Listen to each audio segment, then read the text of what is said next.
بسم اللہ الرحمن الرحیم نحمده ونصلی علی رسولہ الکریم اما بعد فاعوذ باللہ من الشیطان الرجیم بسم اللہ الرحمن الرحیم۔ محترم سامعین، آج کے سوق میں نماز کی شرطوں کا بیان پڑھیں گے۔ مسئلہ نمبر 1 سے 5، باب ششم۔ مسئلہ نمبر 1، نماز شروع کرنے سے پہلے کئی چیزیں واجب ہیں، یعنی نماز کے کچھ شرائط ہیں۔ نماز سے پہلے وہ چیزیں واجب اور ضروری ہے، اگر وہ نہ ہوگی تو نماز بھی نہ ہوگی۔ مثلا اگر وضو نہ ہو تو وضو کرے کہ وضو کرنا واجب ہے۔ نہانے کی ضرورت ہو تو غسل کرے، جیسے جنابت کی حالت میں ہو یا اور کسی وجہ سے وضو کی ضرورت ہو، جیسے حیض اور نفاس وغیرہ۔ بدن پر یا کپڑے پر کوئی نجاست لگی ہو تو اس کو پاک کر لے، اس کو پاک کرنا واجب ہے۔ جس جگہ نماز پڑھتی ہو وہ بھی پاک ہونی چاہیے، یعنی اس جگہ کو پاک کرنا واجب ہے۔ فقط منہ اور دونوں ہتھیلی اور دونوں پیر کے سوا سر سے پیر تک سارا بدن خوب ڈھانک لے، یعنی خوب اچھی طرح اس کو ڈھانپ لے۔ عورتوں کے لیے یہ عورتوں کے لیے ہے۔ مردوں کے لیے حکم یہ ہے کہ ناپ کے نیچے سے گھٹنے تک یہ ان کا سطر ہے، اس کو ڈھانپنا فرض ہے۔ مرد کا اگر اس کے سوا اور بدن کھلا ہو تو نماز ہو جائے گی، لیکن بلا ضرورت مردوں کو باقی بدن کھول کے نماز پڑھنا مکروہ ہے۔ عورتوں کا اگر صرف چہرہ، ہتھیلی اور پیر کھلا ہو تو نماز ہو جائے گی، اس کے سوا باقی سارا بدن نماز میں ڈھانپ لینا فرض ہے۔ قبلے کی طرف منہ کرنا یہ بھی ضروری ہے۔ جس نماز کو پڑھنا چاہتی ہے اس کی نیت، یعنی دل سے ارادہ، یہ دیکھو الفاظ جو ہے زبان سے کہنا ضروری نہیں ہے، البتہ دل سے ارادہ کرنا فرض ہے اور واجب ہے۔ دل سے ارادہ کا مطلب یہ کہ آپ سے اگر کوئی پوچھے کہ آپ کیا کر رہی ہے تو جواب دے کہ میں نماز پڑھ رہی ہوں، اور کس وقت کی نماز، تو آپ کو یہ معلوم ہونا چاہیے کہ یہ فلاں وقت کی نماز ہے، اور کتنی رکعت، تو آپ کو یہ بھی معلوم ہونی چاہیے کتنی رکعتیں ہیں۔ تو بس یہ دل کا ارادہ ہے۔ زبان سے الفاظ کہنا ضروری نہیں، لیکن اگر کوئی الفاظ کہہ لے تو بہتر ہے۔ وقت آنے کے بعد نماز پڑھے۔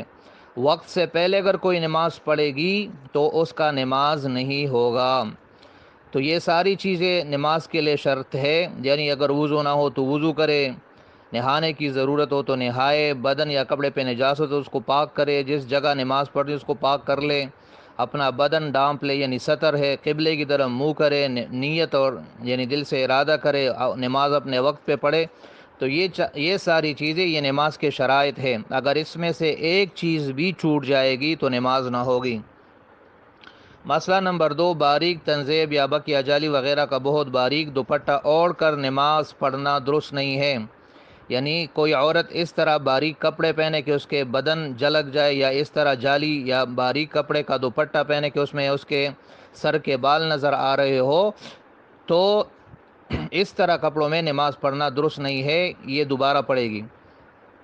مسئلہ نمبر 3، اگر نماز پڑھتے وقت چوتھائی پنڈلی، یعنی پنڈلی کا چوتھائی حصہ، یا چوتھائی ران یعنی ران کا چوتھائی حصہ، یا چوتھائی باہ یعنی بازو کا چوتھائی حصہ کھل جائے، اور اتنی دیر کھلی رہے جتنی دیر میں 3 بار سبحان اللہ کہہ سکے، تو نماز جاتی رہے گی، یعنی نماز فاسد ہو جائے گی، یہ پھر سے اب دوبارہ نماز پڑھے گی۔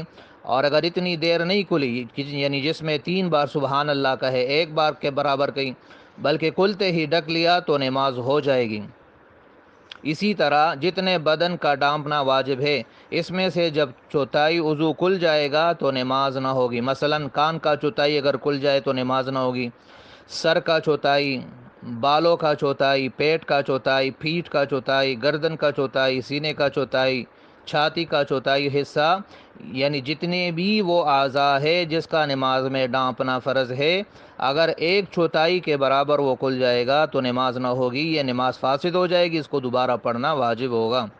مسئلہ نمبر 4، جو لڑکی ابھی جوان نہیں ہوئی، یعنی ابھی بالغ نہیں ہوئی، اور اس کی اوڑھنی سرک گئی، اس کا دوپٹہ سر سے اتر گیا اور اس کا سر کھل گیا، یعنی اس کے سر کے بال کھل گئے، تو اس کی نماز ہو گئی۔ لیکن اگر جوان اور بالغ لڑکی ہے اور اس طرح ہوا تو اس کی نماز فاسد ہو جائے گی۔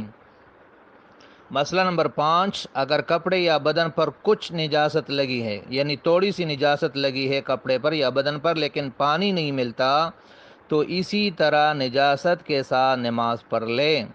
اگر پانی ملے تو پھر تو اس کو دھونا واجب ہے، پھر تو نماز نہیں ہوگی۔ لیکن پانی ہے نہیں، جنگل ہے، صحرا ہے، یا پانی تو ہے لیکن دشمن کے قبضے میں ہے، جو بھی صورت بنتی ہے، تو ایسی صورت میں پھر یہ ہے کہ اسی کپڑے کے ساتھ نماز پڑھ لے جس پہ تھوڑی سی نجاست لگی ہے۔ باقی کتنی نجاست ہو تو پڑھے، کتنی نجاست سے کم ہو زیادہ ہو، یہ انشاءاللہ آگے یہ مسائل آ رہے ہیں۔